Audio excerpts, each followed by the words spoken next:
নমস্কার বন্ধুরা, আজকে আমি আপনাদের সামনে একটি নতুন ভিডিও নিয়ে চলে এসেছি। এখানে আমি একটি গাছ নিয়ে আলোচনা করছি, যে গাছটি রাহু গ্রহের শান্তির জন্য অনেকেই ব্যবহার করে থাকেন। চলুন ভিডিওটি শুরু করা যাক। জীবনে কি হঠাৎ করে বাধা আসছে? মানসিক অশান্তি, বিভ্রান্তি আর সিদ্ধান্তহীনতায় ঘিরে ধরেছে? হতে পারে এটি রাহুর কুপ্রভাব। আজ জানবো কিভাবে মাত্র একটি প্রাকৃতিক উপাদান, শ্বেতচন্দনের মূল, এই সমস্যাগুলো থেকে মুক্তি দিতে পারে। জ্যোতিষশাস্ত্রে রাহু এক রহস্যময় ছায়াগ্রহ। আমাদের জীবনে হঠাৎ বাধা, মানসিক বিভ্রান্তি, কেরিয়ারে অনিশ্চয়তা ও সম্পর্কের জটিলতা সৃষ্টি করতে পারে, কিন্তু এর একটি প্রাকৃতিক প্রতিকার আছে, শ্বেতচন্দনের মূল।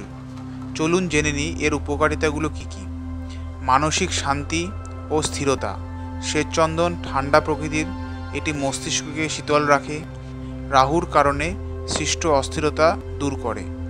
রাহুর নেতিবাচক প্রভাব কমায়। বিশ্বাস করা হয় এই মূল ধারণ করলে রাহুর কুপ্রভাব থেকে রক্ষা পাওয়া যায় এবং জীবনে অপ্রত্যাশিত বাধা কমে। ধ্যান ও আধ্যাত্মিক উন্নতি। এটি মনোসংযোগ বাড়ায় এবং রাহুজনিত বিভ্রান্তি কমায়। কেরিয়ারে অগ্রগতি। রাহু কর্মজীবনে দিকভ্রান্তি আনতে পারে। এই মূল তার বিরুদ্ধে এক প্রাকৃতিক রক্ষা কবচ হিসেবে কাজ করে। ও মানসিক রোগ থেকে সুরক্ষা।